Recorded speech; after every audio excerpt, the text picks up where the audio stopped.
Underworld की दुनिया में दाऊद के कई दुश्मन थे, लेकिन जिस कत्ल ने उसे मुंबई छोड़ने पर मजबूर कर दिया वो कत्ल समद खान का था। हालांकि ये कहानी तो मैं आपको सुना चुका हूँ, पर आज मैं आपको उस लड़की की कहानी सुनाऊंगा जो समद खान जैसे हैवान को भी संभालने का दम रखती थी।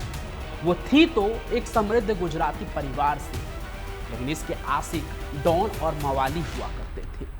80 के दशक में जब वो लड़की बंबई की सड़कों पर गाड़ी चलाती थी ना, तो उसकी स्पीड को पुलिस भी मैच नहीं कर पाते थे।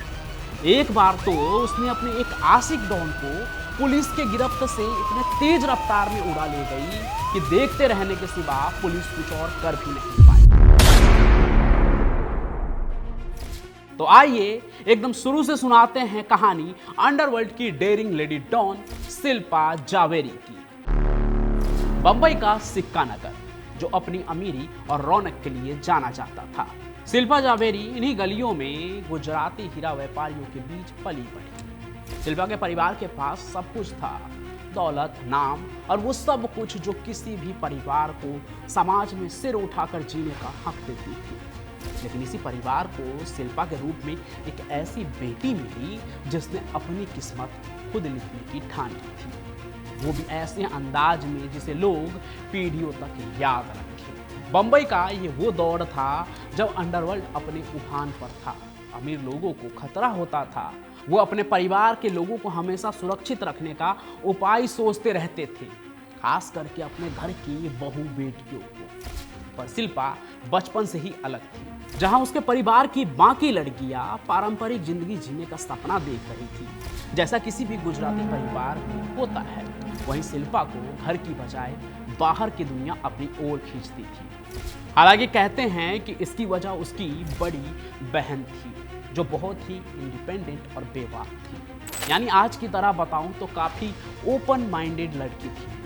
वो किसी से भी बात करने से पहले ये नहीं सोचती थी कि सामने वाला लड़का है या लड़की। उस जमाने में भी उसके काफ़ी लड़के दोस्त थे जिनके साथ वो समुंदर किनारे हैंग आउट किया करती थी। परिवार में बड़ी बहन को इतनी आज़ाद देख उसको भी इसी तरह की ज़िंदगी जीने की चाहत होने लगी। इसलिए स्कूल के बाद वो अक्सर अपनी बहन के साथ ही गिरगांव चौपाटी और जुहू बीच पर घूमने निकल जाती थी। हालांकि खुले विचारों का होना कोई बुरी बात तो नहीं है, फिर भी घर समाज के लोगों की नज़रों में ऐसी लड़कियां खटकने लगती हैं। कुछ ऐसा ही शिल्पा के साथ भी हुआ। धीरे धीरे उसका ये बेबाक स्वभाव पूरे इलाके में चर्चा का विषय भी बन गया। वजह सिर्फ उसका बेबाक होना नहीं था, बल्कि उसके अजीब आदतें भी थी। जैसे जैसे उम्र बढ़ी, शिल्पा ने अपने फैसलों के जरिए खुद को ही गलत रास्ते पर धकेलना शुरू कर दिया। वो वैसे वैसे जगहों पर जाना शुरू कर देती है जहां उस दौर में अच्छे घरों की लड़कियां जाने से बचती थी, या ऐसा माना जाता था कि ऐसे जगहों पर अच्छे घर की लड़कियां थोड़े जाती है। लेकिन शिल्पा के लिए तो पार्टी, क्लब और मुंबई की नाइट लाइफ उसकी ज़िंदगी का हिस्सा बन गई। इन्हीं जगहों पर उसकी मुलाकात उन लोगों से हुई जो न केवल मुंबई के अंधेरे कोनों में रहते थे, बल्कि अंडरवर्ल्ड की परछाइयों में भी अपनी पहचान बना रहे थे। लेकिन शिल्पा की जिंदगी में असली ट्विस्ट तो तब आया जब वो शिवसेना के एक बड़े नेता के कांटेक्ट में आई। ये नेता राजनीति और अंडरवर्ल्ड के बीच की कड़ी थी। उन्हीं के जरिए शिल्पा की मुलाकात मुंबई के उस दुनिया से हुआ जहां कानून के नियम सिर्फ नाम के होते हैं। इसी दौरान कहते हैं कि किसी विवाद के वजह से शिल्पा का कोई आशिक जेल चला जाता है, जिससे मिलने वो अक्सर जेल जाया करती थी। वहीं उसकी नज़र अंडरवर्ल्ड के बिगड़े नवाब समद खान पर गई। समद आर्थर रोड जेल में बंद था। बंबई का सबसे खूंखार और अमीर कॉन्ट्रैक्ट किलर था समद खान, और अव्वल दर्जे का अय्यास भी। मतलब लड़कियां देखकर उसका ईमान डूब जाता था। उसी जेल में जब पहली बार शिल्पा ने समद को देखा तो उसे उसकी आंखों में एक अजीब सी कशिश दिखी और ताकत महसूस हुई। समद की करिश्माई शख्सियत ने शिल्पा को अपनी ओर खींच लिया। दोनों के बीच मुलाकातें बढ़ने लगी और जल्द ही ये रिश्ता प्यार में बदल गया। शिल्पा के लिए समद सिर्फ अट्रैक्शन नहीं था, बल्कि एक नई जिंदगी का उम्मीद था, जहां उसने समद के हर कदम में उसका साथ देने का फैसला किया। शुरुआत में तो शिल्पा सिर्फ समद की मुलाकातों में शामिल रही, यानी कि उससे मिलती जुलती थी, लेकिन धीरे धीरे उसने अपने दिमाग और चतुराई से खुद को साबित किया। फिर वो न केवल समद के गिरोह का हिस्सा बनी, बल्कि अपनी प्लानिंग और हिम्मत से सबको चौंका दिया। कहते हैं उस दौर में बंबई की सड़कों पर शायद ही कोई उससे तेज गाड़ी भगा सकता था, जिसका नमूना जल्द ही उसने समद खान को जेल से फरार करवा कर दिया। शिल्पा के बारे में सबसे बड़ा और चर्चित वाकया यही है। दरअसल हुआ ये ना कि उस वक्त समद को एक कोर्ट हियरिंग के लिए आर्थर रोड जेल से ले जाया जा रहा था।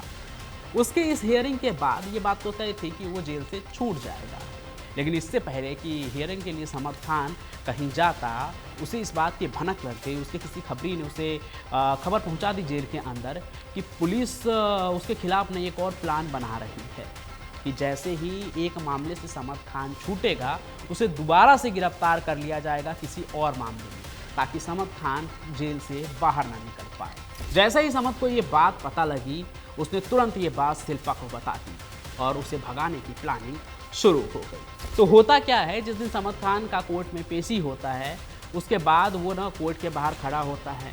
उसी जगह पे सड़क के दूसरे पार पुलिस की एक और टीम थी कि जैसे ही समद खान वहाँ तक पहुँचेगा, वो टीम वहाँ पर पहुँच के समद खान को दोबारा से गिरफ्तार करके फिर से वापस जेल ले जाएगी। लेकिन इसी बीच एक गाड़ी तेज रफ्तार में आवाज़ करते हुए आई। देखकर ऐसा लगा कि गाड़ी आउट ऑफ कंट्रोल है और किसी को भी ठोक सकती है, किसी को भी उड़ा सकती है। इसलिए पुलिस वालों ने भी अपनी जान को बचाना मुनासिब समझा और समद को छोड़कर वो साइड में फुटपाथ होता है ना रोड के, वहाँ पर चढ़ जाते हैं। लेकिन बेकाबू गाड़ी को अपने काबू में रखने वाली शिल्पा ने ब्रेक लगाई और गाड़ी चिचियाते हुए सीधे समद खान के पास जाके रुक गई। समद तुरंत गाड़ी के अंदर बैठ जाता है। पुलिस देखते रह जाते हैं और वो दोनों तेज रफ्तार में वहां से दोबारा फरार हो जाते हैं। इस घटना ने मुंबई पुलिस की नाकामयाबी की पोल खोल दी और शिल्पा जावेरी का नाम पहली बार पूरे देश में गूंजा। लोग हैरान थे कि एक लड़की जो एक प्रतिष्ठित गुजराती परिवार से ताल्लुक रखती है, कैसे इतनी बड़ी साजिश को अंजाम दे सकती थी। पुलिस ने शिल्पा को गिरफ्तार करने की हर पॉसिबल कोशिश की, खूब ट्राई किया, लेकिन वो हमेशा पुलिस से एक कदम आगे रहती थी। कहा था ना मैंने कि कभी कोई उसका स्पीड मैच नहीं कर सकता था। समद को छुड़ाने के बाद शिल्पा ने खुद को अंडरवर्ल्ड की दुनिया में पूरी तरह से स्थापित कर लिया। उसके हौसले और समझदारी की वजह से उसे लेडी डॉन भी कहा जाने लगा। ये खिताब भी उसे मिल गए। वो अब न सिर्फ समद की पार्टनर थी, बल्कि खुद भी एक ताकतवर नाम बन गई थी। लेकिन कहते हैं कि समद खान की आदतों की वजह से ज़्यादा दिन तक ये रिश्ता चल नहीं पाया, क्योंकि समद बहुत ही अय्याश किस्म का इंसान था। इस वजह से दोनों की राहें अलग हो गई। ये बात अलग थी कि जब तक समद शिल्पा साथ थे तो कोई शिल्पा की तरफ आंख उठाकर भी नहीं देख सकता था। एक तो उसकी अपनी पर्सनालिटी थी और दूसरा वो समद खान की गर्लफ्रेंड थी, उसकी पार्टनर थी। लेकिन जब वो दोनों अलग हुए तो इसी के साथ शिल्पा का नाम गुमनामी के बस्ते में कहीं बंद हो गया। आगे चलकर समद खान की भी मौत हो जाती है। मौत क्या, उसका कत्ल होता है। खुद दाऊद इब्राहिम उसे लिफ्ट के अंदर मार देता है। बाकी शिल्पा जावेरी का जो ये सफ़र है, ये मुंबई के उन कहानियों का हिस्सा बन गया जो लोगों को आज भी रोमांचित करती है। बाकी आपको शिल्पा की ये कहानी कैसी लगी, ये कमेंट करके ज़रूर बताइएगा। साथ ही साथ आप ये कहानी कहाँ से देख रहे हैं, उस जगह का भी नाम लिखिएगा और इस कहानी को लाइक कीजिए, ज़्यादा से ज़्यादा शेयर कीजिए। हमारे इस चैनल को सब्सक्राइब भी ज़रूर कर दीजिए, ताकि ऐसी ही कहानी जब मैं लेकर आऊँ ना, तो आप तक उसका नोटिफिकेशन सबसे पहले पहुँचे। बाकी मैं पंचम प्रकाश आपके लिए ऐसे ही हाजिर रहूँगा अपनी कहानियों के साथ। तब तक के लिए आपका बहुत बहुत धन्यवाद।